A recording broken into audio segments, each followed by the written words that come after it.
Students, welcome to my YouTube channel. So आज हम लेकर आए हैं एक वन शॉट कंप्लीट केमिस्ट्री की जो रिवीजन वीडियो है फॉर 12th सीबीएसई, जो कल एग्ज़ाम होने वाला है 28 फरवरी को।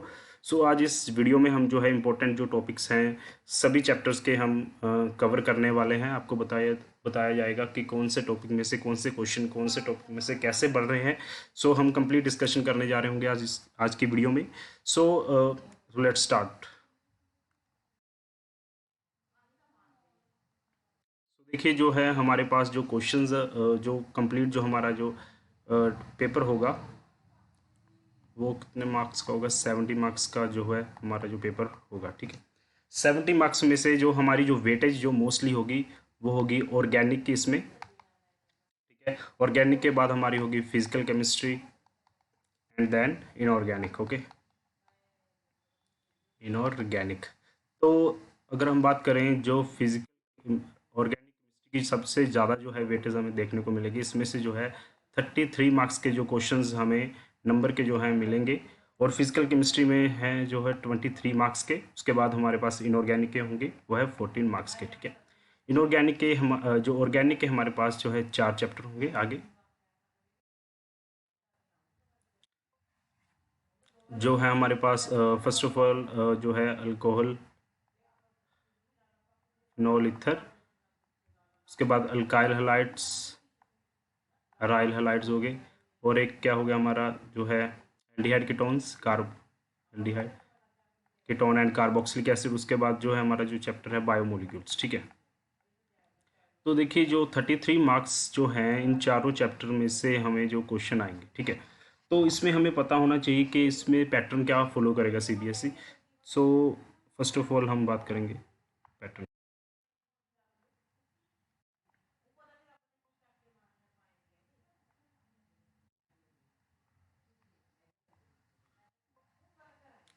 सो देखिए, हमें जो एमसीक्यू हैं वो मिलेंगे 14 मार्क्स के। एमसीक्यू जो हमारे एग्जाम में होंगे वो होंगे 14 मार्क्स के। उसके बाद जाएगी रीजनिंग एंड अजर्शन। रीजनिंग के क्वेश्चन जो हमें मिलेंगे 4 मार्क्स के। अजर्शन एंड रीजनिंग के क्वेश्चन जो हमें मिलेंगे, ठीक है। उसके बाद है केस स्टडी। केस स्टडी के जो टोटल क्वेश्चन के जो मार्क्स होंगे वो होंगे 8 मार्क्स के। उसके बाद जो हमारा सब्जेक्टिव होगा वो कितने मार्क्स का होगा, वो होगा 34 मार्क्स का, ठीक है।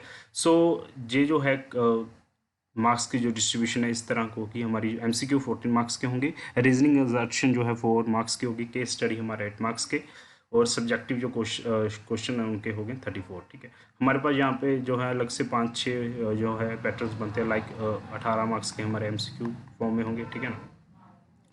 मीन टू से दैट इसी के अंदर जो हमारा कवर हो जाएगा रीजनिंग एग्जर्शन एमसीक्यू के अंदर 18, और 2 मार्क्स के क्वेश्चन होंगे, 3 मार्क्स के क्वेश्चन होंगे, और 5 मार्क्स के क्वेश्चन होंगे, ठीक है। सो इस पैटर्न से हमारा जो है पेपर चल रहा होगा सीबीएसई का। सो अभी हम बात करेंगे जो है हमारा फर्स्ट चैप्टर है, without wasting much more time. हम बात करेंगे फर्स्ट ऑफ ऑल जो सबसे ज़्यादा स्कोरिंग है वो है ऑर्गेनिक केमिस्ट्री की, ठीक है। ऑर्गेनिक केमिस्ट्री के अंदर हम बात करेंगे जो सबसे पहला जो चैप्टर है वो है अल्काइल हैलाइड्स, ठीक है। Alkyl halide and aryl halides, ठीक है। तो ये जो चैप्टर है इसकी वेटेज है पेपर। सो इसके अंदर जो हमें जो टॉपिक्स जो पढ़ने हैं मैं उसकी जो बात करूँगा। सबसे पहले तो इसकी नेमिंग रिएक्शंस, ठीक है। क्या है नेमिंग रिएक्शंस। नेमिंग रिएक्शंस में हमें जो रिएक्शंस पढ़नी है वो है वर्ड्स फिटिक रिएक्शन, ठीक है। वर्ड्स फिटिक रिएक्शन, और इसी में से बनती है फिटिक रिएक्शन, ठीक है।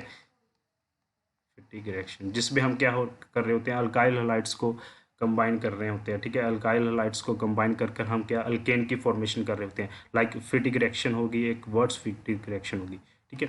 सो इनके अंदर हम अल्काइल हैलाइड्स अराइल हैलाइड्स को यूज़ कर कर we are forming the alkenes की फॉर्मेशन जो है हम कर रहे होते हैं, ठीक है। सो इसका पता होना चाहिए। उसके बाद हम बात करेंगे फिंकलस्टीन रिएक्शन। नेमिंग रिएक्शन की बात कर रहा हूँ, फिंकलस्टीन रिएक्शन, ठीक है। उसके बाद हम बात करेंगे स्वार्ट्स रिएक्शन, ठीक है। तो आपको ये रिएक्शंस छोड़कर नहीं जानी है क्योंकि ये सबसे फेवरेट है जो रिएक्शंस आ रही हैं बारी बारी जो है सीबीएसई के अंदर, तो आपको देखना है। उसके बाद हम बात करेंगे सिट्ज़िफ रूल।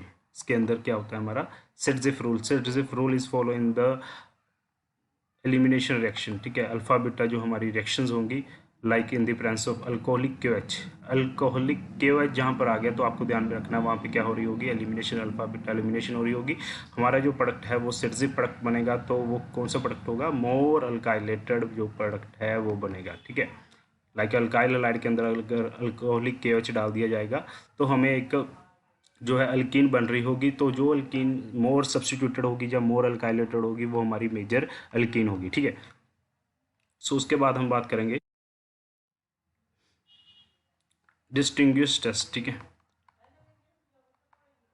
डिस्टिंग्विश टेस्ट की बात करेंगे। डिस्टिंग्विश टेस्ट में इसमें जो इंपॉर्टेंट टेस्ट आते हैं वो है लुकास टेस्ट, ठीक है। लुकास टेस्ट में हम क्या कर रहे होते हैं, zinc chloride, anhydrous zinc chloride होता है, ठीक है, डिफरेंस ऑफ HCl।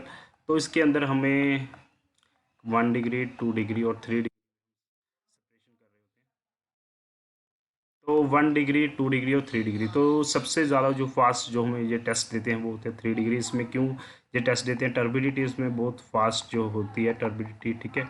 टर्बिडिटी क्यों फास्ट होती है, क्योंकि इसमें जो अल्काइल हलाइड हम यूज़ कर रहे होते हैं वो 3 डिग्री होता है, तो उससे जो कार्बोकेटाइन बनता है वो भी 3 डिग्री बनेगा, तो 3 डिग्री इज़ मोर स्टेबल, ठीक है। तो ये हमें जो कार्बोकेटाइन जो इंटरमीडिएट ज़्यादा स्टेबल होगा वो जल्दी बनेगा, तो ये रिएक्शन फास्ट हो जाएगी। उसके बाद जो है सेकेंडरी जो होगी रिएक्शन वो थोड़ी स्लो होगी, 1 डिग्री बिल्कुल स्लो होती है, ठीक है। सो ट्रेंड कौन कैसे चल रहा होता है वहाँ पे हमारा जो है ल्यूकास टेस्ट के अंदर ऐसे, ठीक है।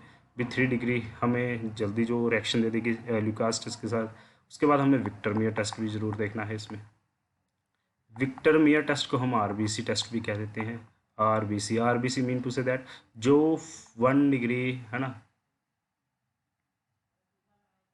1 मिनट,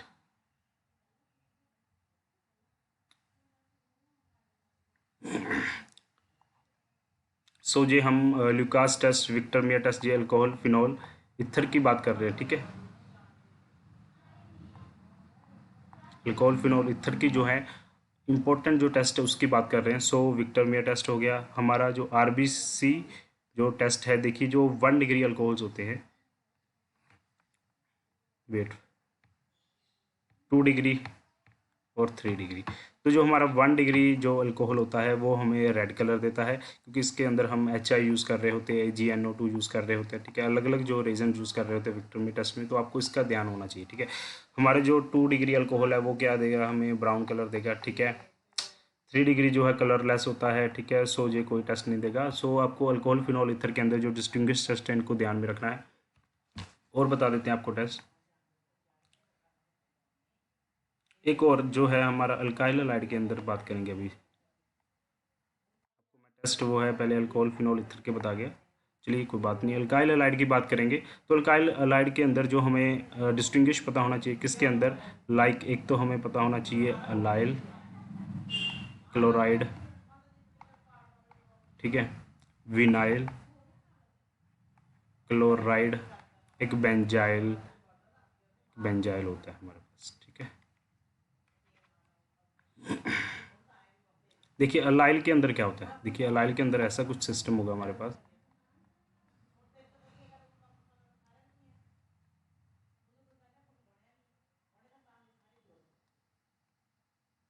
ठीक है। सो ऐसा कुछ सिस्टम हमारे पास होगा अल्काइल क्लोराइड के अंदर। विनाइल के अंदर क्या होता है, हमारा जो डायरेक्ट sp2 हाइब्रिडाइज्ड कार्बन होती है उसके साथ डायरेक्ट हमारा जो है क्लोरीन ग्रुप या कोई भी हेलोजन ग्रुप लगा उसे कहते हैं हम विनाइल, ठीक है। और अगर बेंजाइल की बात करने जा रहे होते हैं हम, बेंजाइल के अंदर क्या होता है हमारे पास, वेट,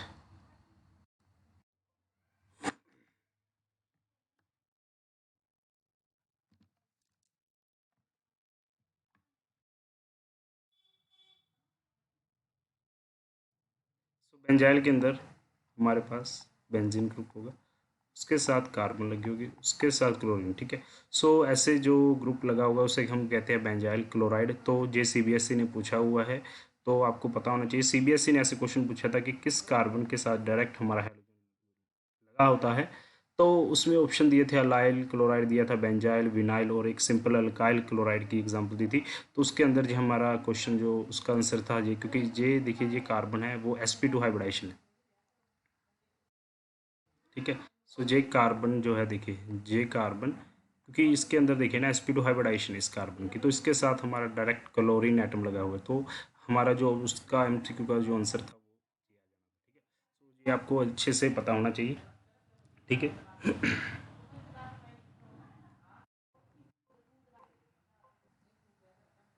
उसके बाद हम SN1 एंड SN2 का आपको इसके बारे में अच्छे से पता होना चाहिए। Like SN1 is a unimolecular reaction.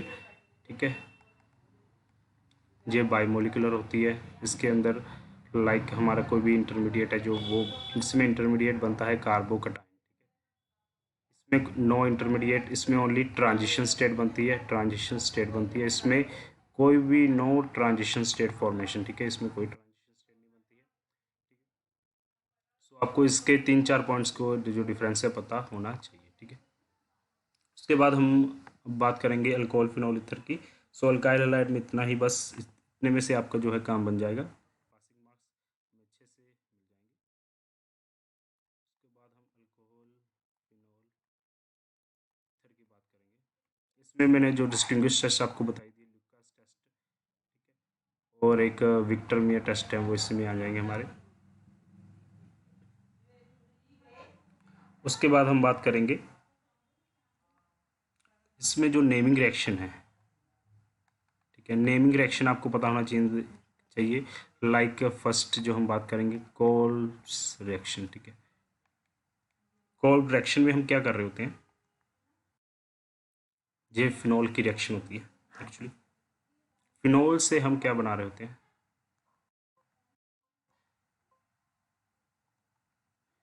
Phenol से हम बना रहे होते हैं सैलिसिलिक एसिड। ठीक है, फिनोल से क्या बना रहे होते हैं हम, सैलिसिलिक एसिड। ठीक है, लाइक ऐसे।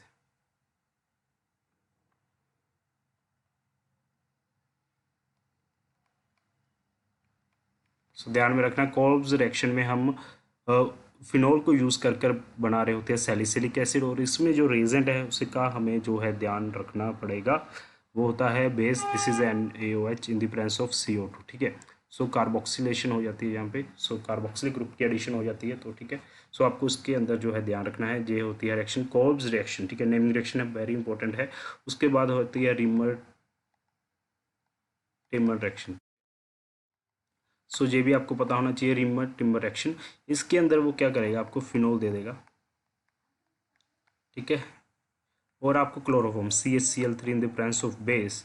अगर आपको ऐसी कुछ रिएक्शन मिलती है और आपको बेस ना लिखकर सिंपल OH भी लिख सकता है, तो आपको ध्यान में रखना है वो रिमर टिमर की रिएक्शन की बात कर रहा होगा। तो उसके अंदर हमारे पास क्या बनता है, सैलिसिल्डिहाइड। ठीक है,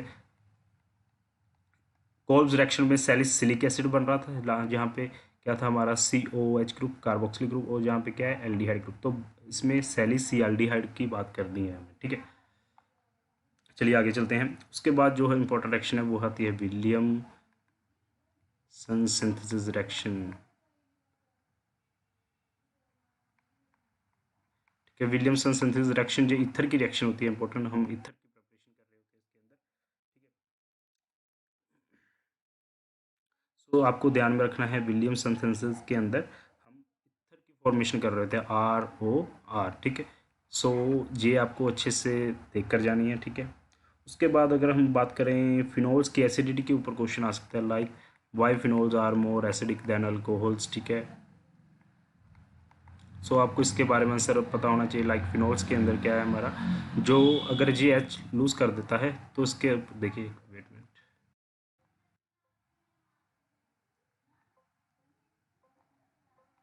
तो इसके अंदर हम बात करेंगे लाइक फिनोल्स के अंदर में क्या होता है, जब ये एसिडिटी करेक्टर शो करेगा, तो एसिडिटी के बारे में हम क्या कहते हैं, अगर वो H पॉजिटिव इजीली लूज करेगा, तो अगर जे फिनोल है हमारा, जे H पॉजिटिव रिलीज करेगा तो O पर नेगेटिव चार्ज आएगा।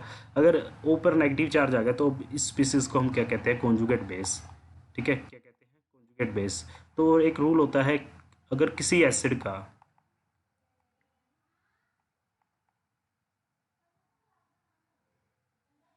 ठीक है, कॉन्जुगेट बेस ज़्यादा स्ट्रॉन्ग होगा तो वो एसिड बहुत बढ़िया एसिड होगा। ठीक है ना। सो अगर इस बेस का, इस कॉन्जुगेट बेस का देखिए, इसको एसिडिटी बहुत ज़्यादा मिल रही है। ठीक है ना, क्योंकि इसका जो वो नेगेटिव चार्ज है फिनोक्साइड, इसकी जो है रेजोनेंस में चला जाएगा, जो हमारा जो नेगेटिव चार्ज है जो ओ का, सो इसके अंदर ज़्यादा रेजोनेंस होने की वजह से जो है phenoxide ion is more stable. अगर हम अल्कोहल की बात करें सिंपल, तो उस पर वो नेगेटिव चार्ज आ जाता है। सो जहाँ पे कोई भी रेजोनेंस नहीं है सिंपल, ठीक है। बाकायदा जे जहाँ पर प्लस आई इफेक्ट लगा रहा होगा, क्या इफेक्ट लगा रहा होगा, प्लस आई, और जहाँ पे क्या लग रहा है, माइनस आर इफेक्ट, है ना, कि जे बेंजीन ग्रुप के साथ जो रेजोनेंस में आ रहा है। तो सो इसकी वजह से जो है इसके अंदर जो है एसिडिटी बढ़ जाती है, फिनोल्स के अंदर, अल्कोहल्स के अंदर कम हो जाती है। और एक और इम्पोर्टेंट, अगर किसी हमारा फिनोल के अंदर लाइक अगर फिनोल है और जहाँ पे कोई आपको NO2 ग्रुप लगा दिया, एक ऐसे जहाँ पे NH2 ग्रुप लगा दिया और एक ऐसे सिंपल फिनोल है, तो आपको यहाँ पे एसिडिटी पूछेगा, ठीक है भी, कौन सा जो है हमारा फिनोल है जो मोर एसिडिक होगा। तो आपको इसके अंदर देखिए रूल याद रखना है। अगर किसी हमारा फिनोल के साथ अगर कोई इलेक्ट्रॉन विदड्रॉइंग ग्रुप है, देखिए जो NO2 होता है ना, ये हमारा इलेक्ट्रॉन विदड्रॉइंग ग्रुप होता है, स्ट्रॉन्ग इलेक्ट्रॉन विदड्रॉइंग ग्रुप होता है, ठीक है। तो ये इलेक्ट्रॉन अपनी तरफ खींचेगा, अगर अपनी तरफ खींचेगा सो ये जो H के इलेक्ट्रॉन है ये भी अपनी तरफ खींचेगा, तो ये H इजीली रिलीज कर देगा, तो एसिडिटी इंक्रीज हो जाएगी। अगर याद रखना इलेक्ट्रॉन विड्रॉइंग ग्रुप लगा हुआ है तो वो एसिडिटी इंक्रीज कर देगा। अगर हम NH2 की बात करें, strong, this is a very strong base, तो इलेक्ट्रॉन डोनेट करेगा। तो अगर ये इलेक्ट्रॉन डोनेट करेगा, इस पर तो वो नेगेटिव चार्ज पहले से ही है ना, ये इलेक्ट्रॉन और दे रहा है, तो यहाँ पे क्या है, इसकी एसिडिटी कम हो जाएगी। और ये फिनोल है तो ये सिंपल फिनोल है, ठीक है। सो अगर ट्रेंड देखें 1 2 3 के अंदर, तो सबसे पहले जो ज़्यादा एसिडिक होगा वो हमारा कौन सा होगा, 1 वाला, ठीक है, लाइक जे वाला, ठीक है, जे वाला। उसके बाद हमारा जो ज़्यादा एसिडिक होगा वो होगा सेकंड वाला, उसके बाद सॉरी थर्ड वाला, उसके बाद सेकंड वाला, ठीक है। सो ये ट्रेंड फॉलो होगा, पहले ये ज़्यादा एसिडिक है, उसके बाद कम एसिडिक है वो जे वाला, बिल्कुल कम एसिडिक ये, क्योंकि ये इलेक्ट्रॉन डोनेट कर रहा है। तो अगर इलेक्ट्रॉन डोनेट कर रहा होगा तो वो किसी हमारा जो साथ वाला ग्रुप है जिसकी एसिडिटी की बात कर रहे हैं उसकी कम कर देता है। सो आपको ये ध्यान में रखना है। सो उस आगे हम बात करेंगे, चैप्टर है हमारा, सिमिलरली हमें allyl chloride sorry allyl alcohol के बारे में पता होना चाहिए, विनाइल अल्कोहल के बारे में पता होना चाहिए, लाइक सिमिलरली, ठीक है। अगर ऐसा ग्रुप होगा लाइक डबल बॉन्डेड कार्बन के साथ वाले कार्बन के साथ अगर हमारा अल्कोहल ग्रुप लगा होगा तो उसे कहेंगे अल्काइल अल्कोहल। अगर विनाइल अल्कोहल कहना है तो उसके साथ क्या होना चाहिए, हमारा जो डबल बॉन्डेड कार्बन है उसी के साथ अल्कोहल ग्रुप लगा होना चाहिए। और अगर बेंजाइल अल्कोहल की बात करें तो बेंजीन ग्रुप होगा, और जहाँ पे CH2 ग्रुप होगा, CH2 के साथ अगर OH ग्रुप होगा तो इसे हम कह देंगे बेंजाइल अल्कोहल, ठीक है। तो इसके बारे में आपको ध्यान में पता होना चाहिए। तो हम आगे बात करेंगे, इसके अंदर हमने फिजिकल प्रॉपर्टी के अंदर एसिडिटी की बात, अगर हम फिजिकल प्रॉपर्टीज़ की बात करें तो हमने कहना है कि जो अल्कोहल्स का जो बॉइलिंग पॉइंट होता है वो ज़्यादा होता है, कैसे, सिंपल अल्केन्स से, ठीक है। लाइक जो अल्कोहल्स है उसका बॉइलिंग पॉइंट ज़्यादा होता है एज़ कम्पेयर टू अल्केन्स, ठीक है। वो क्यों होता है, क्योंकि जो अल्कोहल्स है ना वो क्या शो करती हैं, intramolecular sorry intermolecular hydrogen bonding show करते हैं। लाइक मैं आपको बनाकर दिखाता हूँ, लाइक ऐसे है, ठीक है। तो ये हाइड्रोजन बॉन्डिंग होगी, ठीक है। So this is called intermolecular hydrogen bonding. तो इंटरमोलिकुलर हाइड्रोजन बॉन्डिंग से जो हमारा ये देखिए ये मोलिकुलर बहुत ज़्यादा स्ट्रॉन्ग हो जाते हैं, ठीक है। सो नेटवर्किंग बहुत ज़्यादा स्ट्रॉन्ग हो जाती है, तो तोड़ने के लिए ज़्यादा हीट देनी पड़ेगी। अगर ज़्यादा हीट देनी पड़ रही है तो ज़्यादा बॉइलिंग पॉइंट भी ज़्यादा होगा, ठीक है। So alcohols have high boiling point than alkanes, ठीक है। रीज़न देना है आपको हाइड्रोजन बॉन्डिंग का, ठीक है। एक इसमें आपको हाइड्रोबोरेशन रिएक्शन का पता होना चाहिए, हाइड्रोबोरेशन, ठीक है। हाइड्रोबोरेशन में क्या होता है, हम किसी अल्कीन को कन्वर्ट कर रहे होते हैं किसके अंदर, अल्कोहल्स के अंदर, ठीक है। सो हम अल्कोहल्स के अंदर जो है हाइड्रोबोरेशन में, तो हम हाइड्रोबोरेशन की मदद से जो है हम कन्वर्जन कर सकते हैं, आपको कन्वर्जन आ सकती है हाइड्रोबोरेशन के अंदर, BH3 डालते हैं हम, ठीक है। सो बेस की प्रेजेंस में जो रिएक्शन होती है, तो इस रिएक्शन में हम क्या करते हैं, कोई भी अल्कीन ले लीजिए, लाइक जे अनसिमेट्रिकल अल्कीन होगी, ठीक है। तो जो हाइड्रोबरेशन है वो एंटी मार्कोवनिको रूल फॉलो करता है। Anti Markovnikov rule mean to say that the negative part of attacking reagent goes to the more hydrogen carbon, ठीक है, जिसके साथ ज़्यादा कार्बन लगे होंगे उसके पास जो लाइक ये ज़्यादा का हाइड्रोजन वाली कार्बन होगी और इसके साथ एक ही हाइड्रोजन जुड़ा हुआ है, तो हमारा जो OH ग्रुप है ना वो इस कार्बन के साथ चला जाएगा, ठीक है। तो देखिए क्या बनेगा हमारे पास प्रोडक्ट, ठीक है। सो इस तरह से हमारा जो प्रोडक्ट बनेगा, तो ध्यान में रखना है हम अल्कीन से अल्कोहल बना सकते हैं with the presence of BH3 जो है हाइड्रोबरेशन जो रिएक्शन है, आपको इसके बारे में जो है अच्छे से नॉलेज होनी चाहिए, ठीक है। अभी हम बात करेंगे एल्डिहाइड कीटोन चैप्टर की, ठीक है। एल्डिहाइड कीटोन चैप्टर में जो नेमिंग रिएक्शंस है उसकी बात करेंगे हम पहले, ठीक है। सो इसके अंदर जो है हमारा जो नेमिंग रिएक्शंस है जो सबसे पहले आएगी है हमारी। आगे हम एल्डिहाइड कीटोन की बात करने जा रहे हैं। तो एल्डिहाइड कीटोन में आपको जो दो इंपॉर्टेंट रिएक्शंस हैं प्रेपरेशन के अंदर पढ़ते हैं, वो है ozonolysis and one is the hydration. तो ओजोनोलिसिस में क्या होता है, हमारे पास कोई अल्कीन दी जाती है, ठीक है। तो अल्कीन को हम क्या कर रहे हैं, होते हैं यहाँ पे ozonolysis mean to say that वहाँ पे O3 दिया जाएगा, क्योंकि ओजोन की बात हो रही है, O3। उसके बाद हमें हाइड्रोजन पेरोक्साइड दिया जाएगा, सॉरी वाटर दिया जाएगा, ठीक है। ओजोन के बाद वाटर दिया जाएगा। तो क्या होगा, जहाँ पे जो है हमारा जो अल्कीन का जो डबल बॉन्ड है, जहाँ पे क्लीवेज होगी, ठीक है, क्लीवेज मीन टू से ब्रेकेज होगी, तो हमारा जो ये ग्रुप है, ये हमारा क्या बना रहा होगा, कीटोन। देखिए मैंने इधर बनाया है, ये रहा। तो इसके साथ डबल बॉन्ड O लग जाएगा, ठीक है, और इस कार्बन के साथ भी डबल बॉन्ड O ऐसे लग जाएगा। तो हमारा ये एक एल्डिहाइड बन रहा होगा, इधर कीटोन बन रहा होगा। So whole the depend upon the alkene, कैसी अल्कीन आप ले रहे हैं वैसे ही आपको प्रोडक्ट मिल जाएगा। अगर आपको दोनों ही हमें वो चाहिए, एल्डिहाइड्स चाहिए, तो हम यहाँ पे क्या कर सकते हैं, ऑप्शन हमारे पास ये है, जो CH3 हटाकर हम यहाँ पे सिंपल H लगा दिए।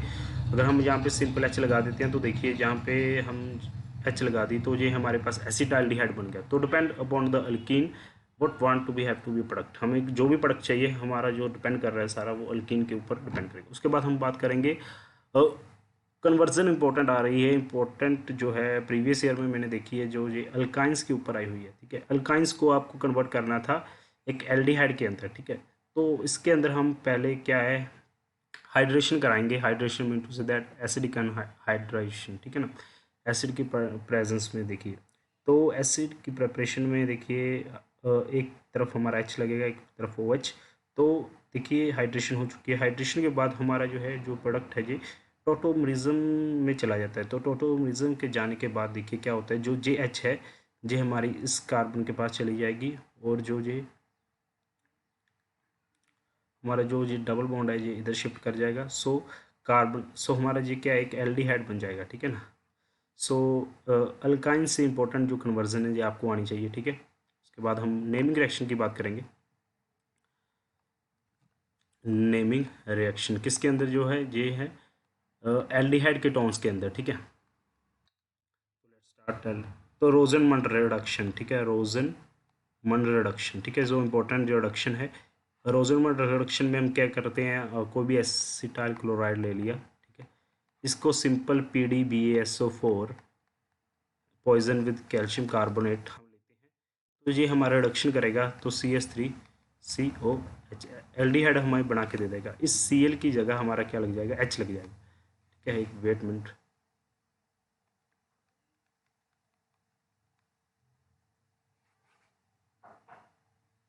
ठीक है। इस Cl की जगह H लग जाएगा। This is called रोजनमंड reduction. उसके बाद हम बात करेंगे क्लेमेंसन रिडक्शन, स्टीफन रिडक्शन, ठीक है। अलग अलग जो रिडक्शंस की बात हम कर रहे हैं। स्टीफन रिडक्शन, ठीक है, स्टीफन रिडक्शन की बात करेंगे। स्टीफन रिडक्शन इज हमारा जो साइनाइड है, जो नाइट्रल्स हैं उसको हम कन्वर्ट कर रहे होते हैं। यहाँ पे देखिए, ठीक है, इसको स्टेनलेस क्लोराइड के साथ हम डील करेंगे, डिफरेंस ऑफ HCl। तो हमारे पास ये पहले क्या बनाएगा, RCH डबल बॉन्ड NH, ठीक है। इसको फर्दर हम जो हाइड्रोलिसिस करते हैं डिफरेंस ऑफ एसिड, तो हमें ये क्या बना कर देगा, एक एल्डिहाइड। तो ये स्टीफन रिडक्शन आपको ध्यान में रखना है, नाइट्राइल्स में देखी जाती है, ठीक है।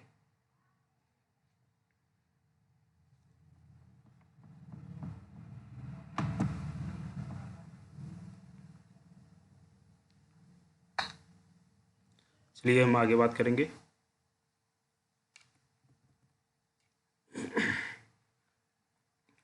स्टीफन रिडक्शन की बात होगी। आगे हम बात करेंगे गटरमैन कोच रिएक्शन जो इम्पोर्टेंट है।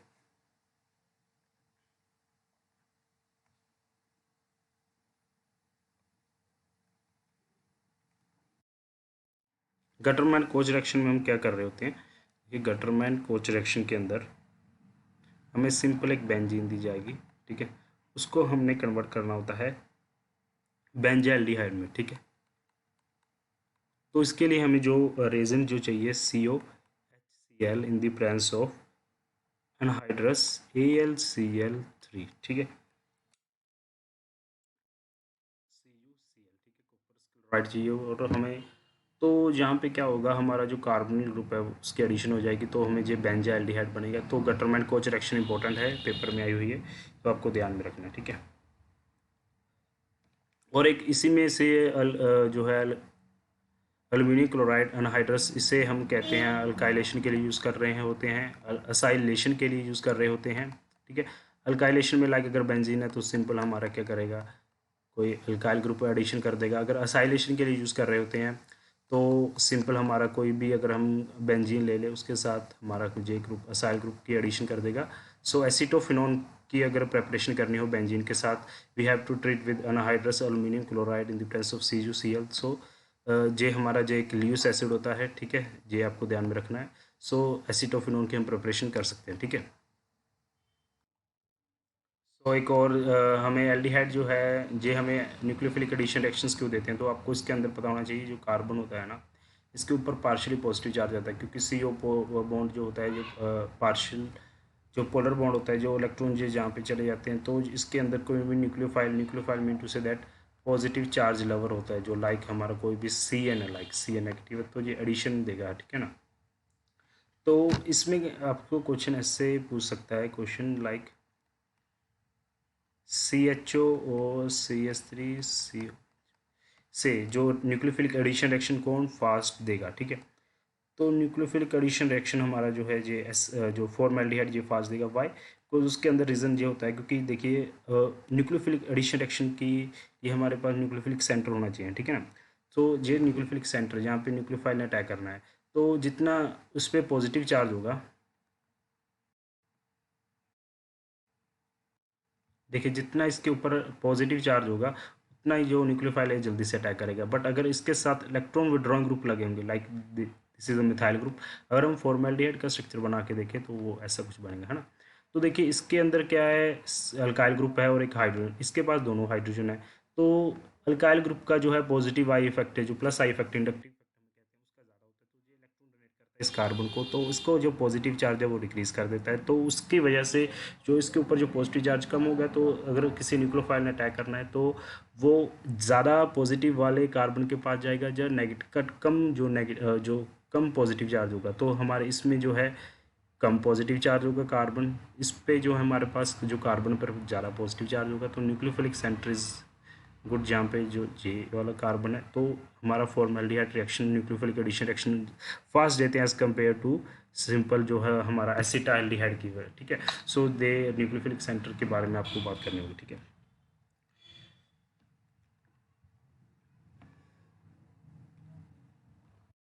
की बात भी कर सकते हैं लाइक कीटोन्स, कीटोन्स में हम स्टेरिक हिंड्रेंस की बात कर देते हैं ज़्यादातर लाइक, और स्टेरिक फैक्टर होगा, इंडक्टिव फैक्टर होगा, तो सभी का जो है इंटरप्ले रोल चलता है, ठीक है, तो आपको ध्यान में होना।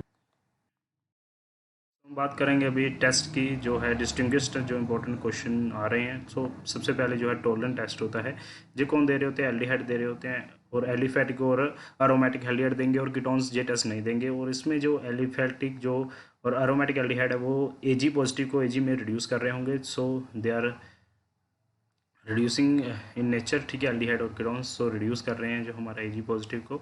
सो सिल्वर, मेरा टेस्ट सिल्वर बन रहा होगा, ठीक है ना हमारा जो। तो फेलिंग टेस्ट आगे बात करेंगे। फेलिंग टेस्ट में फेलिंग में हमारे पास क्या है, copper 2 positive is convert into copper, तो यहाँ पे भी रिडक्शन हो रही है कॉपर की। सो यहाँ पे ये टेस्ट कौन देंगे, ये टेस्ट देंगे हमारे सिर्फ एलिफेटिक एल्डिहाइड ओनली। ध्यान में सुन लीजिए, सिर्फ आप मुझे एलिफेटिक एल्डिहाइड देंगे, अरोमेटिक एल्डिहाइड नहीं देंगे, ठीक है। तो कीटोन्स ने तो देना ही नहीं है, ठीक है। और अभी कीटोन्स ने तो फीलिंग टेस्ट देना ही नहीं है, टेस्ट देंगे एल्डिहाइड। अभी एल्डिहाइड में भी एलिफेटिक एल्डिहाइड टेस्ट देंगे, एरोमेटिक एल्डिहाइड नहीं देंगे। ब्राउन पीपीटी बन रहे होंगे, ठीक है, ब्राउन रेड पीपीटी जो है हमारे यहाँ पे बन रहे होंगे, तो ध्यान में रखना है, ठीक है आपको। उसके बाद हम आइडोफॉर्म टेस्ट, आइडोफॉर्म टेस्ट में हमारे पास ना कैसा कंपाउंड बन रहा होगा, CH3, इसे कहते हैं आइडोफॉर्म, ठीक है। इसमें क्या होता है, जे कौन देंगे, इसके साथ हमारा कोई भी अगर मिथाइल ग्रुप लगा होगा, लाइक ऐसा हमें जो ग्रुप देखने को मिल गया, ठीक है, जो कोई कार्बोनिल ग्रुप है हमारा लगा, उसके साथ मिथाइल ग्रुप लगा है, या ऐसे हो सकता है CH3 CH2OH। अगर अल्कोहल के साथ कार्बन, अल्कोहल के साथ जो कार्बन लगी उसके साथ अगर मिथाइल ग्रुप लगा हो तो ये हमें पॉजिटिव टेस्ट देंगे, और ये येलो कलर का जो हमें कंपाउंड बनाएंगे उसका नाम आइडोफॉर्म। तो ये आइडोफॉर्म किससे बनता है, एक्चुअली सी जो है मिथाइल ग्रुप से ही बनता है। तो इस मिथाइल के साथ जो है हमारा आयोडीन जो है रिएक्ट करती है, तो CH3 जो आइडोफॉर्म टेस्ट जो बनता है। बियर टेस्ट, बियर टेस्ट हमें अनसेचुरेशन का बताता है। पिंक कलर का सोल्यूशन हमारा जो है होता है Baeyer test, bromine water test. तो पिंक कलर से बनता है कलरलेस सोल्यूशन, ठीक है। अगर हमारा कोई अल्कीन है, ठीक है, अल्कीन के अंदर ब्रोमीन रिएक्ट करके है ना, तो वो पिंक कलर को कन्वर्ट कर देंगे कलरलेस में। तो आपको ध्यान में रखना है, Baeyer test is use for detection for the unsaturation in the compound, ठीक है। उसके बाद हम सोडियम बाइकार्बोनेट की बात करेंगे, एसिडिटी के लिए होता है, लाइक हम बात करेंगे यहाँ पे कार्बोक्सिलिक ग्रुप और फिनोल्स के अंदर हमें अगर देखना हो RCOOR, और हमें कोई भी फिनोल दे दिया है तो उसमें से अगर हमें डिस्टिंग्विश देना हो तो देखिए इसमें से जो डिस्टिंग्विश होता है, CO2 गैस बाहर निकलती है इन द एसिड्स, ठीक है। सो एसिड्स को हम रेक्ट करते हैं तो CO2 गैस बाहर निकलेगी, ठीक है। 2,4 DNP टेस्ट, ये हमारे एल्डिहाइड और कीटोन दोनों में से कोई भी दे सकता है, ठीक है। सो ये ध्यान में रखना है आपको, this is called 2,4 DNP test, ठीक है।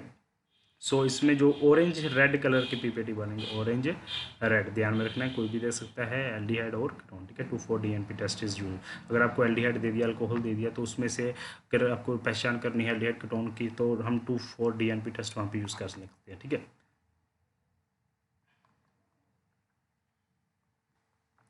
और जो इंपॉर्टेंट है, एल्डोल कंडेंसेशन के बारे में पता होना चाहिए आपको, ठीक है। एल्डोल कंडेंसेशन हो गया, ठीक है। कैनिज़ारो रिएक्शन हो गया, ठीक है। सो बिर्च रिडक्शन होगी, क्लेमेंसन रिडक्शन हो गई, ठीक है। वोल्फ किशनर रिडक्शन हो गई। मैं नाम बोल रहा हूँ, आप ध्यान में से जो है नेमिंग रिएक्शंस है जो इस चैप्टर में पढ़ दिया वो आप प्लीज़ देख लीजिए। अभी हम बात करेंगे बायोमोलिक्यूल्स की, ठीक है। सो बायोमोलिक्यूल्स को हम 3 पार्ट में डिवाइड करेंगे, ठीक है। सबसे पहले जो है कार्बोहाइड्रेट्स, प्रोटीन्स और न्यूक्लिक एसिड, ठीक है। कार्बोहाइड्रेट्स में सबसे जो है क्वेश्चन ज़्यादातर पूछ रहा है वो ग्लूकोज का पूछ रहा है। ग्लूकोज, ग्लूकोज के अंदर भी वो सैकराइड्स पूछ रहा है, रिड्यूसिंग कौन होते हैं, नॉन रिड्यूसिंग कौन होते हैं। तो रिड्यूसिंग वो होंगे जो रिड्यूस कर देंगे हमारे यहाँ टोलरेंट, टोलरेंट रीजन को, या हमारा फेलिंग टेस्ट को जो रिड्यूस कर देते हैं, ठीक है। सो आपको इसमें रिएक्शन कॉपर 2 पॉजिटिव की रिएक्शन लिख देना, भी कॉपर में कन्वर्ट कर रहे होते हैं तो ग्लूकोज वगैरह, तो ये as a reducing nature show कर रहे हैं। और इसकी जो है पूछ रहा है वो आपको, हाँ, रिड्यूसिंग नेचर, तो सक्रोज जो है वो रिड्यूसिंग शुगर नहीं होती है, ये ध्यान में रखना है आपको। और ग्लूकोज के अंदर वो आपको रिएक्शंस पूछ रहा है ग्लूकोज की, वो अगर HI के साथ रिएक्ट करा दें तो हमारा जो है इधर क्या प्रोडक्ट बनेगा, HNO3 के साथ, Br के साथ अगर, ठीक है, BrHI के साथ अगर रिएक्ट करा रहे हैं तो क्या होगा। तो HI के साथ देखिए क्या कर रहा होता है, रिडक्शन करेगा, ऊपर CH3 लगेगा, CH3 नीचे CH4। तो ध्यान में रखना है, एक मिनट मैं लिख दूं, एक मिनट, रिएक्शन आपको अभी बता देता हूँ। HNO3 एक स्ट्रॉन्ग ऑक्सीडाइजिंग एजेंट होता है, तो कार्बोक्सिलिक ग्रुप में कन्वर्ट करेगा ऊपर वालों को, दोनों को। एक मिनट, मैं बहुत इंपॉर्टेंट रिएक्शंस में लिखने जा रहा हूँ अभी।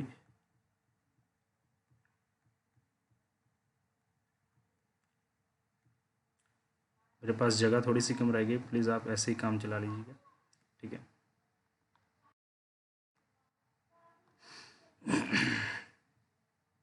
सो ध्यान में क्या रखना है आपको, HI दे दी तो HI एक रिडक्शन करेगा।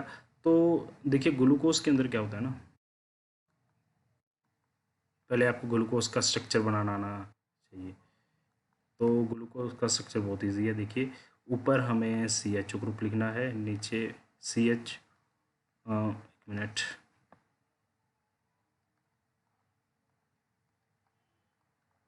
ठीक है, ऐसे हमारा ग्लूकोज है। अगर अभी मैं रिएक्शंस लिख देता हूँ, 1 मिनट सारी, ठीक है ना।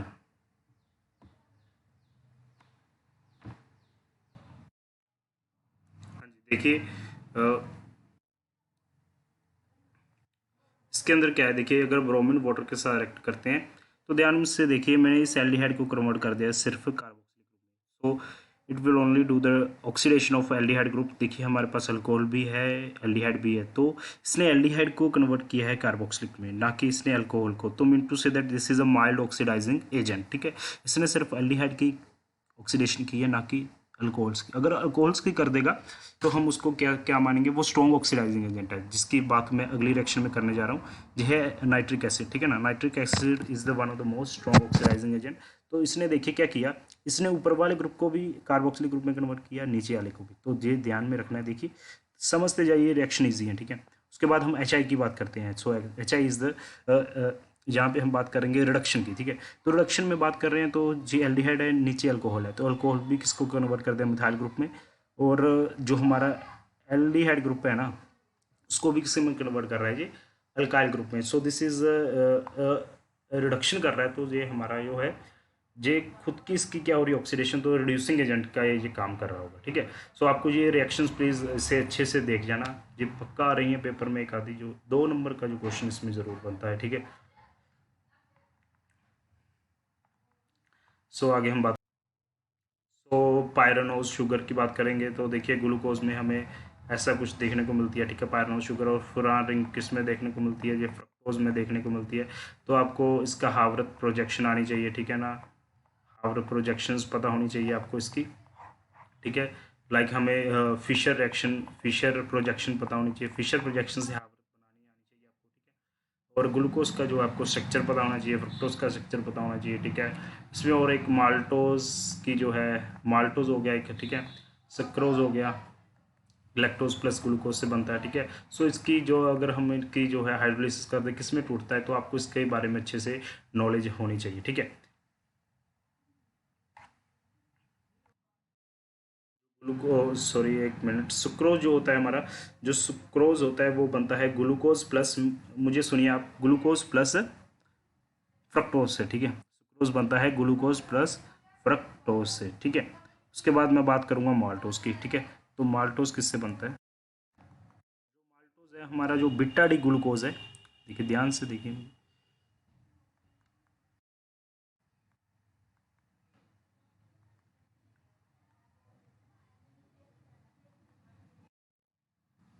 जो माल्टोज होता है ना, वो हमारा जो है बिट्टा, इंपॉर्टेंट है प्लीज इसे देखिए ध्यान से, beta D galactose plus beta D glucose, ठीक है। इससे जो है अगर हम इसी की हाइड्रोलिसिस कर दे, ब्रेक डाउन कर दे, तो beta D galactose plus beta D glucose बनेगा। सुक्रोज हमारा ग्लूकोज प्लस फ्रक्टोज में जो है ब्रेक डाउन होता है, ठीक है। आगे मैं प्रोटीन की बात करूंगा। देखिए प्रोटीन हो गया, न्यूक्लिक एसिड हो गया, ये मैंने एक पिछली एक वीडियो बनाई है ऑर्गेनिक केमिस्ट्री के अंदर, ठीक है। तो प्लीज़ आप उसमें से कवर कर लीजिए। हम फिजिकल केमिस्ट्री की ओर चलते हैं, ठीक है, थोड़ा जल्दी। तो प्राइमरी स्ट्रक्चर, सेकेंडरी स्ट्रक्चर और टर्शियरी स्ट्रक्चर के बारे में पता होना चाहिए। ग्लोबुलर स्ट्रक्चर, फाइब्रस जो हमारा स्ट्रक्चर्स होते हैं उसके बारे में, अमाइनो एसिड का पता होना चाहिए, बेसिक अमाइनो एसिड्स कौन से होते हैं, एसिडिक अमाइनो एसिड्स कौन से होते हैं, ठीक है। और इसमें एक और इम्पोर्टेंट जो बात जो होती है वो होती है लाइक इलेक्ट्रॉनिक पॉइंट होता है ना अमाइनो एसिड के अंदर, क्योंकि अमाइनो एसिड क्या होता है, लाइक हमारा एक R ग्रुप होगा, एक COH ग्रुप होगा, एक NH2 ग्रुप होगा और एक H होगा, है ना। तो अगर इसमें देखिए बेसिक ग्रुप भी है, एसिडिक ग्रुप भी है, तो आइसो इलेक्ट्रॉनिक पॉइंट क्या होता है, आइसो इलेक्ट्रॉनिक पॉइंट वो एक pH होती है हमारे, ठीक है, कंपाउंड की, जा जिसमें वो किसी भी तरफ जो है रोटेट या मूवमेंट ना शो करे, तो जो एक pH सेट की जाती है, सो दैट हमारा जो मॉलिक्यूल है वो किसी भी तरफ ना जाए, ठीक है। So isoelectronic point is simple pH होती है, ठीक है। सो इसको आपको ध्यान में रखना है। फिजिकल केमिस्ट्री की बात करें, सॉल्यूशन चैप्टर की बात करते हैं। सबसे पहले सॉल्यूशन चैप्टर में हमें हेनरीज लॉ के बारे में बताना चाहिए। हेनरीज लॉ ने क्या कहा था, जो partial pressure of any gas in any liquid is directly proportional to its partial pressure on the, ठीक है। देखिए 1 मिनट समझिए, हेनरीज लॉ ने कहा था जो पार्शियल प्रेशर है किसी गैस का वो डायरेक्टली प्रोपोर्शनल है उसकी जो है mole fraction in the liquid, ठीक है। Partial pressure is directly proportional to mole fraction. तो पार्शियल प्रेशर इसके अंदर हमारा ऐसा कुछ रिलेशन बनता है। सो जे के एच होता है, ठीक है, के एच, इसे हेनरी कांस्टेंट कहते हैं। जे होता है पार्शियल प्रेशर, जे होता है mole fraction of gas any liquid, ठीक है। सो क्वेश्चन क्या बन रहा है, वो क्वेश्चन इसके एप्लीकेशन के बेस पे पूछ रहा है, ठीक है, इसके न्यूमेरिकल के बेस में आ रहा है क्वेश्चन, ठीक है। एप्लीकेशन होगी न्यूमेरिकल और के एच की सोलिबिलिटी के साथ रिलेशन पूछ रहा है। तो K H is inversely proportional to solubility. अगर के एच की वैल्यू ज़्यादा है तो उसकी सोलिबिलिटी कम होगी, अगर के एच की वैल्यू कम है तो उसकी गैस की लिक्विड में सोलिबिलिटी ज़्यादा होगी, ठीक है। तो न्यूमेरिकल आपको प्रेशर दे देगा, के एच की वैल्यू दे देगा हेनरी कांस्टेंट की, आपसे मोल फ्रैक्शन पूछ सकता है। एप्लीकेशन लाइक स्कूबा डाइविंग के पूछ रहा है। स्कूबा डाइविंग के अंदर जो गैस सिलेंडर्स होते हैं, कह रहा है उसके अंदर जो हम स्कूबा डाइविंग के अंदर जो गैस सिलेंडर्स होते हैं उसमें हीलियम नियोन, है ना, हीलियम नाइट्रोजन का, हीलियम, ठीक है। हीलियम को क्यों यूज़ किया, बस आप सिंपल समझिए, हीलियम नाइट्रोजन लेते हैं, ठीक है, ऑक्सीजन होती है। तो कहते हैं जब नेक्स्ट स्लाइड, लाइक अगर हम अर्थ के सरफेस पे होते हैं और अगर हम डीप समंदर में चले जाते हैं तो नीचे अगर हम चाहते हैं तो जो नाइट्रोजन की सोलिबिलिटी वो इंक्रीज हो जाती है ब्लड के बीच, ठीक है। तो अगर वो स्कूबा डाइवर ऊपर जाएगा तो जो नाइट्रोजन की सोलिबिलिटी कम होगी, ठीक है। अगर कम होगी तो जो नाइट्रोजन है ना, वो गैस, जो गैस है वो हमारे ब्लड में सोलिबल थी जहाँ पे बहुत ज़्यादा थी, बट अगर ऊपर जाएंगे वो सोलिबिलिटी कम होगी तो नाइट्रोजन गैस हमारी बाहर निकलने की कोशिश करेगी, तो बाहर निकलेगी तो वो डालेगी बैंड्स। इस बैंड्स को रिमूव करने के लिए हम इसमें डालते हैं हीलियम गैस। हीलियम गैस क्या करती थी, सोलिबिलिटी कम करती थी हमारी जो नाइट्रोजन उस मिक्सचर की गैस की, सो दैट बैंड्स ना पड़े। तो सोलिबिलिटी इतनी ज़्यादा ऊपर अगर हम जाते हैं तो कम नहीं होती है सोलिबिलिटी, सो बैंड्स से हम अवॉइड करते हैं, ठीक है। और एक क्वेश्चन आ रहा है, ऑक्सीजन की सोलिबिलिटी ऊपर माउंटेन्स में कम क्यों है, वो मैंने वीडियो में बताई गई पिछले, क्योंकि पार्शियल प्रेशर ऊपर ऑक्सीजन का कम होता है, ठीक है। सो आपको इसके बारे में आइडिया होना चाहिए। उसके बाद कोलिगेटिव प्रॉपर्टी की बात करते हैं, एलिवेशन इन रोल्स लॉ की बात करते हैं, ठीक है। रोल्स लॉ ने क्या था, रोल्स लॉ ने कहा था किसी भी गैस का जो है प्रेशर है वो पार्शियल प्रेशर है, ठीक है, वो उसके pure component into its mole fraction, ठीक है। उस पे जो है इसने रिलेशनशिप दिया था, जो पार्शियल प्रेशर है उस गैस का वो किसके इक्वल होगा, उसके पार्शियल प्रेशर, ठीक है, P total, sorry, wait,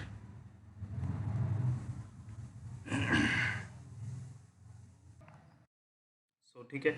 so partial pressure किसी गैस का डिपेंड किसके इक्वल होगा, गैस के प्योर कंपोनेंट के pressure into its mole fraction, ठीक है। सो इसको आपको ध्यान में रखना है, ठीक है। चलिए, रोल्स लॉ के अंदर हम आइडल सॉल्यूशन की बात करते हैं और नॉन आइडल सॉल्यूशन की बात करते हैं। जो रोल्स लॉ फॉलो करते हैं वो होते हैं आइडल, जो नहीं करते वो नॉन आइडल। नॉन आइडल में भी हमें पॉजिटिव और नेगेटिव डेविएशन शो करते हैं। पॉजिटिव और नेगेटिव के अंदर हमने बात करनी है, जो एच मिक्सिंग है वो पॉजिटिव होती है, जो इसमें होती है नेगेटिव में होती है, जो एच मिक्सिंग होती है वो नेगेटिव होती है। वॉल्यूम मिक्सिंग की बात करते हैं, यहाँ पे पॉजिटिव होती है, जहाँ पे जो वॉल्यूम मिक्सिंग है वो क्या होती है, नेगेटिव होती है, ठीक है। जो जे बनाते हैं हमारे मिनिमम बॉइलिंग एजिटोप बनाते हैं, ठीक है। आप अभी समझाने का टाइम नहीं है क्योंकि टाइम कम है, तो आप प्लीज़ सुनिए ज़रा, इन्हीं पॉइंट्स को आपको हूबहू ऐसे लिख के आना, ठीक है। मिनिमम बॉइलिंग पॉइंट एजिटोप्स बनाते हैं, ठीक है। मिनिमम बॉइलिंग एजिटोप मतलब जो कम टेम्परेचर पे हमारा बॉईल कर जाते हैं, ठीक है। सो ये मैक्सिमम बॉइलिंग पॉइंट एजियोट्रॉप्स बनाते हैं, ठीक है। सो इसमें जो फोर्स ऑफ ट्रैक्शन है वो वीक होती है सोल्यूशन की as compare to its pure components, ठीक है।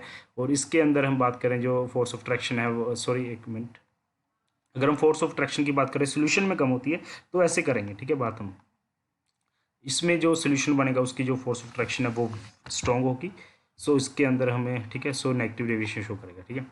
सो इसका, सो आपको एजियोट्रोप के बारे में पता होना चाहिए। एजियोट्रोप्स क्या होते हैं, एजियोट्रोप्स एक ऐसे कंपाउंड्स होते हैं, जो कंपोनेंट्स होते हैं जिनकी जो वेपर फेज में कंपोजिशन है वो सेम रहती है और लिक्विड फेज में भी जो है कंपोजिशन सेम रहती है, ठीक है। सो आपको इसके बारे में नॉलेज होनी चाहिए। कोलिगेटिव प्रॉपर्टी की बात करते हैं आगे हम, कोलिगेटिव प्रॉपर्टी से क्वेश्चन आएगा। एक मोल फ्रैक्शन के बारे में पता होना चाहिए, न्यूमेरिकल आएगा, ठीक है, आपको पता होना चाहिए मोल फ्रैक्शन।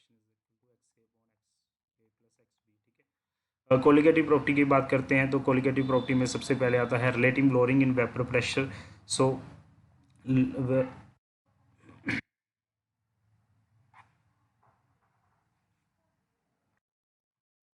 आपको जो सारी जो कोलिगेटिव प्रॉपर्टीज है उनका जो है होना,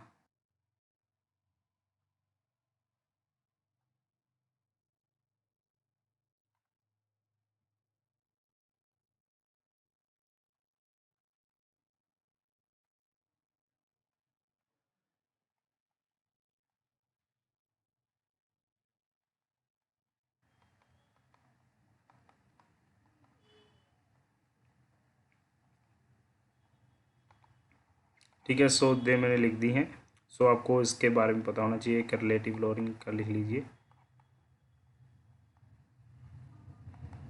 ठीक है। सो ये सारी हमारी कोलिगेटिव प्रॉपर्टी है, इसमें से न्यूमेरिकल आएगा।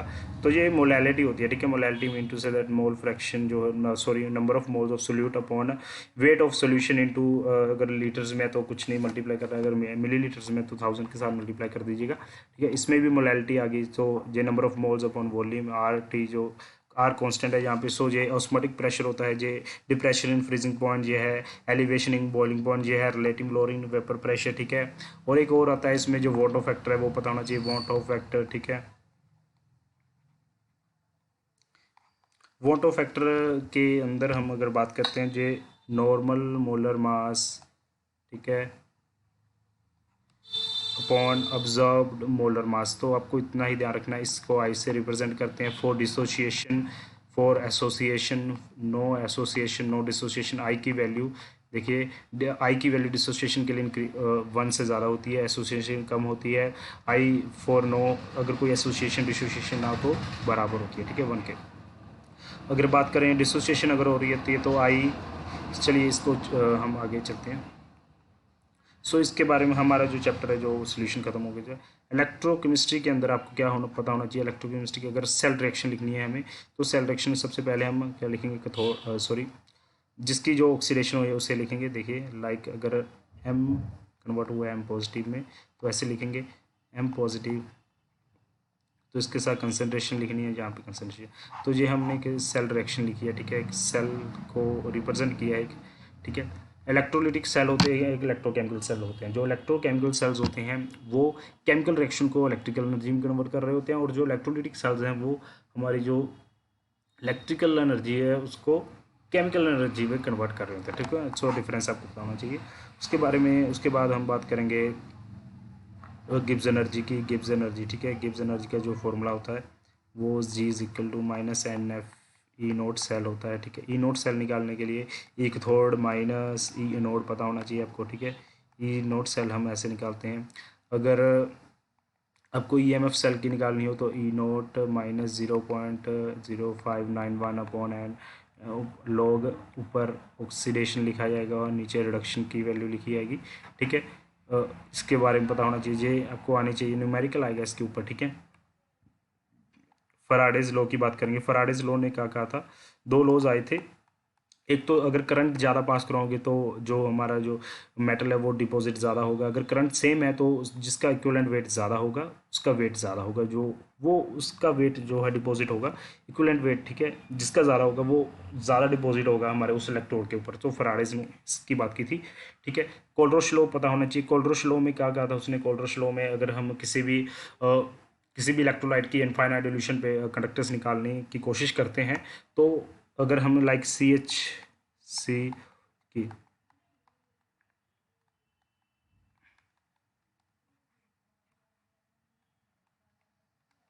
सो हम इनके इंडिविजुअल आयन और कटाइन की जो कंडक्टेंस है उसको ऐड करके हम सिंपल कंडक्टेंस निकाल सकते हैं किसकी, किसी भी इलेक्ट्रोलाइट की एट इनफाइनाइट डिल्यूशन। इसे हम कहते हैं limiting molar conductance. Limiting molar conductance conductance होती है जो हम निकालते हैं किस पे, एट द डिल्यूशन। ठीक है। जो आपको ये पता होना चाहिए। तो मैंने सारा चैप्टर जो समअप कर दिया है जो है। उसके बाद हम करेंगे केमिकल काइनेटिक की बात। ठीक है। केमिकल काइनेटिक के अंदर हमें यूनिट्स का पता होना चाहिए, यूनिट्स ऑफ रेट कांस्टेंट की पता होनी चाहिए वैल्यूज। ठीक है। ज़ीरो ऑर्डर के लिए मोल पर लीटर, एक मिनट,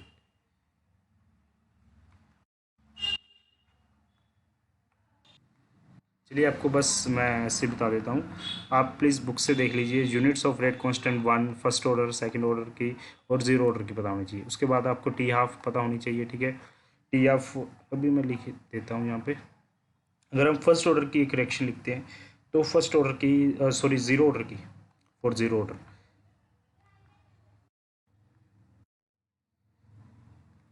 तो ज़ीरो ऑर्डर के लिए हम ये अगर बात करते हैं तो ज़ीरो ऑर्डर के लिए हमारे पास जो रिएक्शन होती है वो ऐसे होगी, के टी। सो अगर टी हाफ की बात करें, T half is R naught upon 2 K. So T half is directly proportional to initial concentration, इसको काट दीजिए।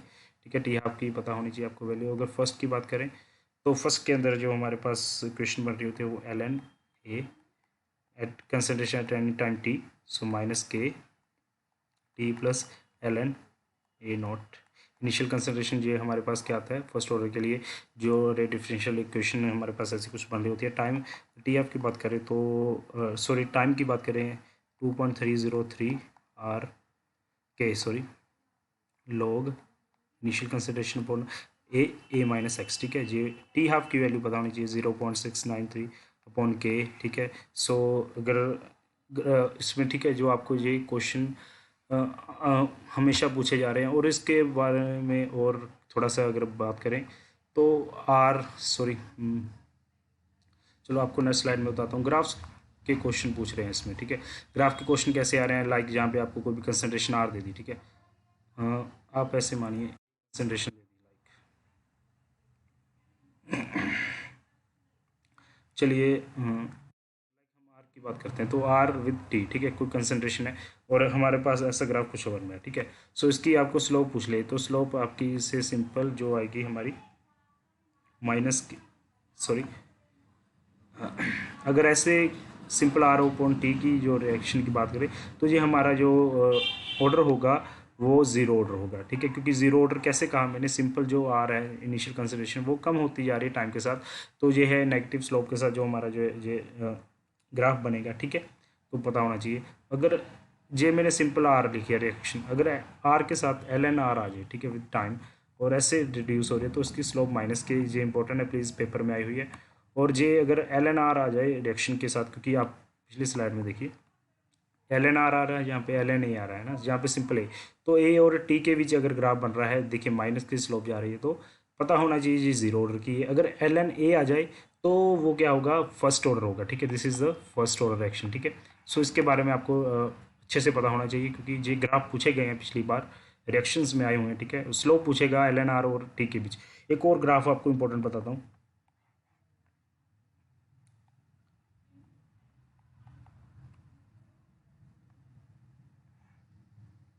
तो देखिए अगर log R naught upon R और टाइम के बीच अगर वो ग्राफ पूछेगा और इसकी वो क्वेश्चन पूछेगा स्लोप बताइए, तो स्लोप इसकी सिंपल के 2.303 आएगी, ठीक है। सो इसको आप ध्यान में रख लेना, this is a for first order reaction, ठीक है। सो प्लीज़ इसे अच्छे से देखिएगा, ठीक है। इसके बाद एक्टिवेशन एनर्जी अर्हीनियस इक्वेशन की बात करते होते हैं हम यहाँ पे, लाइक के इज इक्वल टू इस, चलो मैं आपको अगली स्लाइड में बताऊँ, के इज इक्वल टू ए, ठीक है। जे एक्टिवेशन एनर्जी की बात कर रहा होता है, अर्हीनियस इक्वेशन होती है, ठीक है। इसमें हमें जो क्वेश्चन के टू अपॉन के वन इज इक्वल टू ई ए,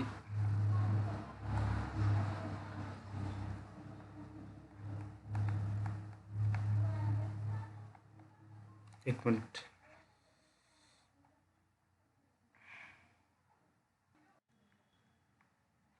सो देखिए एक्टिवेशन एनर्जी लॉग के टू अपॉन के वन इज इक्वल टू ई ए, जी ई ए की एक्टिवेशन एनर्जी है, ठीक है, 2.303 आर, ठीक है, T two T one T two, ठीक है। ये इंपॉर्टेंट न्यूमेरिकल इस पे पूछेगा आपको, अलग अलग रेट कांस्टेंट की वैल्यू अलग अलग टेम्परेचर पे दी गई है। आपको एक्टिवेशन एनर्जी पूछेगा, आर की वैल्यू हमें पता होती है, ठीक है, टेम्परेचर पे डिपेंड करेगी। सो इंपॉर्टेंट जो है टॉपिक्स मैंने बता दिए हैं। केमिकल काइनेटिक्स के अंदर भी हमारा सॉल्यूशन चैप्टर भी हो चुका है, ठीक है, इलेक्ट्रोकेमिस्ट्री चैप्टर भी हो चुका है। सो अभी हम बात करेंगे जो हमारे दो चैप्टर रह गए हैं। देखिए कोऑर्डिनेशन केमिस्ट्री के अंदर, ठीक है ना, क्वेश्चन क्या आ रहा है वो सिंपल आपको ना कोई लाइक कंपाउंड दे देगा, लाइक CmNCl4 नेगेटिव, ठीक है, 2 नेगेटिव और 1 नेगेटिव, तो उसके ऊपर पूछेगा इसकी, हाँ जी बताइए, इसकी पहले तो ज्योमेट्री पूछ लेगा, ठीक है, हाइब्रिडाइजेशन पूछ लेगा, इसकी जो है पूछ लेगा मैग्नेटिक प्रॉपर्टी बताइए, डायमैग्नेटिक है पैरामैग्नेटिक है, लोअर ऑर्बिटल कम्प्लेक्स बना रहा है या इनर ऑर्बिटल कम्प्लेक्स बना रहा है, ठीक है, और इसका जो है मैग्नेटिक मोमेंट निकालने के लिए दे देगा, ठीक है। So whole depend upon the, आपको अगर इसकी इलेक्ट्रॉनिक कॉन्फ़िगरेशन पता है, देखिए अगर लाइक एम की बात करें तो एम का जो एटॉमिक नंबर होता है 25 होता है। इलेक्ट्रॉनिक कॉन्फ़िगरेशन अगर लिखने की कोशिश करें हम 4s2 और D5 होती है, ठीक है ना। तो अगर D5 हो रही है ना ऐसे 5 इलेक्ट्रॉन पड़े हैं, तो 5 इलेक्ट्रॉन्स पड़े हैं, ठीक है, तो 4s में पड़े हैं, ठीक है। तो 2 अगर हम निकाल भी देते हैं, यहाँ से निकाल दिए, ठीक है ना। तो अगर हम ऐसे, अगर अभी हमें ये रिएक्शन दी थी, ठीक है ना, पता लग गया, तो 5 इलेक्ट्रॉन पड़े हैं जो अनपेयर हैं, तो हम बोहर मैग्नेट्रॉन की मदद से जो फॉर्मूला होता है n+2, इससे हम क्या निकाल सकते हैं, इसका मैग्नेटिक मोमेंट। अगर अनपेयर है तो हम कह देंगे पैरामैग्नेटिक है। अगर हाइब्रिडाइजेशन क्या है, D2sp3 है, D2sp3 है, ठीक है, तो इनर ऑर्बिटल कम्प्लेक्स बना रहा है। अगर इसके अंदर स्ट्रॉन्ग फील्ड लिगेंड लगा हुआ है, अगर स्ट्रॉन्ग फील्ड लगा हुआ है तो वो पेयरिंग कर देगा। अगर पेयरिंग कर देगा तो क्या है, वो हमारा कौन सा वो बनाएगा, हमारा लो स्पिन कम्प्लेक्स बनाएगा। अगर वीक फील्ड लगा हुआ तो वो हाई स्पिन कम्प्लेक्स बनाएगा। तो ये सारी जो आपको नॉलेज होनी चाहिए, ठीक है ना। IUPAC नोमेनक्लेचर जो इसमें कोऑर्डिनेशन में जो नोमेनक्लेचर है वो आपको आना चाहिए, ठीक है। और क्या क्वेश्चन पूछ सकते हैं हमें जो कोऑर्डिनेशन केमिस्ट्री के अंदर, आइसोमेरिज्म के ऊपर क्वेश्चन आ सकता है। आइसोमेरिज्म ये आपको पता होना चाहिए, लिंकेज आइसोमेरिज्म के बारे में आपको पता होना चाहिए।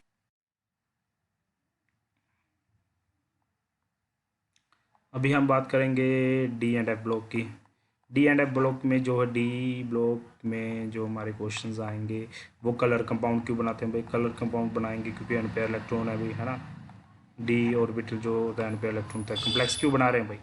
एक तो डी ऑर्बिटल जो है वेकेंट पड़ा है ना, एक तो इसके अंदर जो है पार्शली जो डी फिलिंग ऑर्बिटल होती है, तो ये वेरियस ऑक्सीडेशन स्टेट शो करते हैं तो कॉम्प्लेक्स बनाते हैं। इंटरस्टिशियल कंपाउंड्स क्यों बनाते हैं, इंटरस्टिशियल कंपाउंड इसलिए बनाते हैं क्योंकि इसके अंदर वेकेंट स्पेसेस होती हैं, तो कोई एटम जो स्मॉलर साइज का वो उस वेकेंट स्पेसेस में चला जाएगा तो इंटरस्टिशियल कंपाउंड बना लेगा। कंपाउंड कलर क्यों होते हैं, कलर इसीलिए होते हैं, डी ट्रांजिशंस होती हैं, ठीक है। और क्या क्वेश्चन पूछ सकते हैं इसमें से हमें D&F ब्लॉक में से, length anode contraction, F block में जो लेंथ एनोड कंट्रैक्शन है उसके ऊपर क्वेश्चन आ रहा है। लाइक डी की जो है 5th और 4th सीरीज़ के अंदर जो सेम जो हमारा एक्टिनोड और लेंथ एनोड के अंदर जो साइज़ वो सिमिलर सा क्यों आ रहा है ना, तो प्रॉपर्टी सेम क्यों आ रही है, क्योंकि उसके अंदर 4f ऑर्बिटल होता है, तो पुअर स्क्रीनिंग इफेक्ट होने की वजह से जो है साइज़ जो है कंट्रैक्ट हो जाता है, साइज़ छोटा हो जाता है। तो इसके बारे में आपको एक और इम्पोर्टेंट KMnO4 एंड K2Cr2O4, ठीक है। सो इसके बारे में आपको थोड़ा सा बता देता हूँ। KMnO4 और K2Cr27, ठीक है ना। सो इसके बारे में जो प्रॉपर्टीज़ आपको थोड़ा सा पता होना चाहिए, ठीक है ना। ये ऑक्सीडाइजिंग एजेंट का काम करते हैं, ठीक है, ठीक है। पायरोलुसोल साइट जो है एक और से बनता है, ठीक है ना हमारा। सो आगे हम बात करेंगे KMnO4। सो KMnO4 में हम पायरोलुसोलाइट, इसकी प्रेपरेशन पे क्वेश्चन आ रहा है, प्रेपरेशन में MnO2 लेंगे, इसे पायरोलोसाइट जो और होती है, इसको अगर हम KH बेस के साथ एक्ट करते हैं तो K2MnO4, इसे हम कहते हैं पोटाशियम मैग्नेट, ठीक है, पोटाशियम मैग्नेट कहते हैं, पोटाशियम मैग्नेट, ठीक है। मैग्नेट मतलब MnO4, ठीक है, इसमें जो है होती है 2 नेगेटिव होती है, तो इसको क्लोरीन के साथ एक्ट कराते हैं तो एक K है जो हमारा रिमूव हो जाता है, KCl बन जाता है, तो KMnO4 this is form potassium पर मैग्नेट, ठीक है, जहाँ पे जो इसके ऊपर जो होगा हमारा -1 चार्ज होगा, इस जहाँ पे -2 था, तो ध्यान में रखना है MnO4 2 नेगेटिव है तो वो इससे कहना है हमने मैग्नेट, और अगर MnO4 नेगेटिव है तो पर मैग्नेट कहना है, ठीक है। अगर इसकी एक और रिएक्शन देखते हैं, ऑक्सीडाइजिंग एजेंट का काम करते हैं, तो देखिए MnO4 नेगेटिव, तो इसके अंदर जो रिएक्शन आपको देखनी है MnO4 नेगेटिव, ठीक है ना, तो ये +7 से कन्वर्ट हो रहा है +5 में, तो इसकी खुद की क्या हुई है रिडक्शन। तो अगर खुद की रिडक्शन हो रही है तो सामने वाले की क्या कर रहा है, ऑक्सीडेशन, ऑक्सीडेशन कर रहा है, तो it is act as oxidising agent, ठीक है। इसका कलर क्या होता है, डीप पर्पल कलर का होता है। स्ट्रक्चर पता होना चाहिए Mn, ठीक है ना, ओ क्योंकि MnO4 नेगेटिव है ना, हमने यहाँ पे बात करिए तो सिंपल एक ओ के साथ नेगेटिव, तो वो सिंगल बॉन्डेड होगा, बाकी हमारे डबल बॉन्डेड होंगे। सो ध्यान में रखना है, ठीक है। सो हाँ जी, आगे बात कर रहे हैं हम K2Cr2O7 की बात कर रहे होंगे, तो K2Cr2 की प्रेपरेशन की बात करते हैं, तो पहले ये फेरस क्रोमेट से बनता है, ठीक है। फेरस क्रोमेट एक और होती है FeCr2O4 के, इसको अगर हम बेस के साथ रिएक्ट कराते हैं Na2CO3, तो हमारे पास बन रहा होता है सोडियम क्रोमेट, ठीक है, सोडियम क्रोमेट Na2CrO4 बन रहा होता है। उसके बाद हम इसकी एसिड के साथ रिएक्ट कराएंगे H2SO4 के साथ, तो हमें ये बना के दे रहा होगा Na2Cr2O7। इसे कहते हैं सोडियम डाइक्रोमेट, ठीक है। डाइक्रोमेट और क्रोमेट में अंतर समझिए, क्या है, CrO4 नेगेटिव और Cr2O7 2 नेगेटिव, ठीक है। तो इसमें आपको फ़र्क पता होना चाहिए क्रोमेट और डाइक्रोमेट में, ठीक है। इसके बारे में इंपॉर्टेंट बताऊंगा आपको कन्वर्जन। तो इसको KCl के साथ अगर एक्ट करते हैं तो हमारे पास क्या बन के आ रहा होता है, K2Cr2O7। सो देखिए क्वेश्चन क्या पूछ रहा है, वो क्वेश्चन ऐसे पूछ प्रीवियस ईयर में आया हुआ है कि एक आपको इसे हम डाइक्रोमेट आयन दिया हुआ है ना, देखिए जी आपको क्या दिया हुआ है, डाइक्रोमेट आयन, इधर क्या है, क्रोमेट आयन, ठीक है। तो कहते हैं जो डाइक्रोमेट है अगर एसिडिक मीडियम प्रेजेंट कर दें तो वो किस में कन्वर्ट हो जाता है, एक मिनट मैं यहाँ कुछ गलती कर गया, वेट।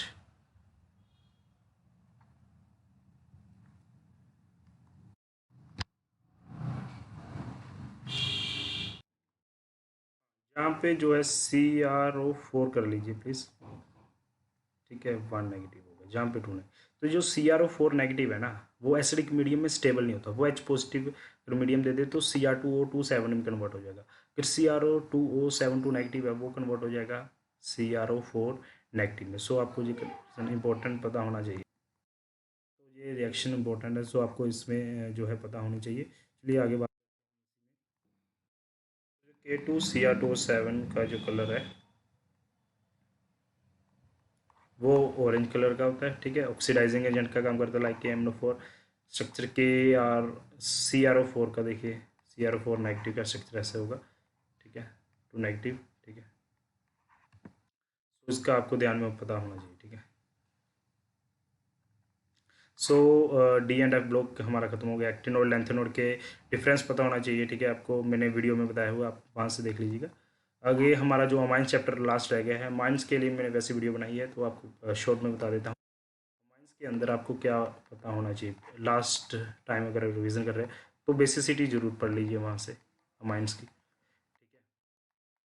एक्वस और गैसेस फॉर्म में, गैसेस में हमारे दो ट्रेंड्स बनते हैं, एक सॉरी 2 1 3, जे अगर मिथाइल ग्रुप लगा हो 2 3 1, अगर क्या लगा हो, सॉरी जे एक्वस मीडियम है, गैसेस में नहीं, जे एक्वस की बात करने, गैसेस में हमारा नॉर्मल 3 2 होता है, ठीक है।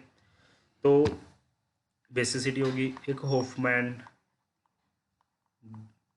फन ब्रोमोमाइड रिएक्शन जो है वो डिग्रेडेशन रिएक्शन, जिसमें CO कन्वर्ट हो जाता है हमारा CH2 में, ठीक है, इसको देख जाना। एक गैब्रियल थैलामाइड रिएक्शन में, जिसमें हम क्या कर रहे होते हैं, प्राइमरी जो एक अल्काइल हैलाइड से हम अमाइन बना रहे होते हैं, जहाँ पे जो है 3 डिग्री सॉरी एरोमेटिक जो अमाइन वो नहीं बनती है गैब्रियल थैलामाइड रिएक्शन में। गैब्रियल थैलामाइड में गैब्रियल थैलिक एसिड लेते हैं ना, तो एक कार्बाइलमाइन टेस्ट पड़ जाना। आप कार्बाइलमाइन टेस्ट जो होता है हमारा, वो 1 डिग्री 2 डिग्री देते हैं, 3 डिग्री नहीं देते हैं। 1 डिग्री सोल्यूबल होता है NaOH में, 2 डिग्री सोल्यूबल नहीं होता है NaOH में।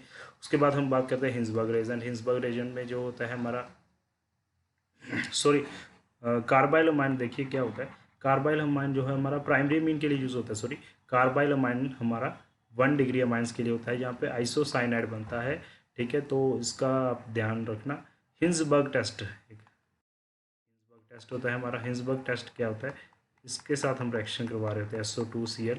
अगर हम 1 डिग्री ले, 2 डिग्री ले, 3 डिग्री ले, 1 डिग्री 2 डिग्री हमारा रिएक्शन दे देगा।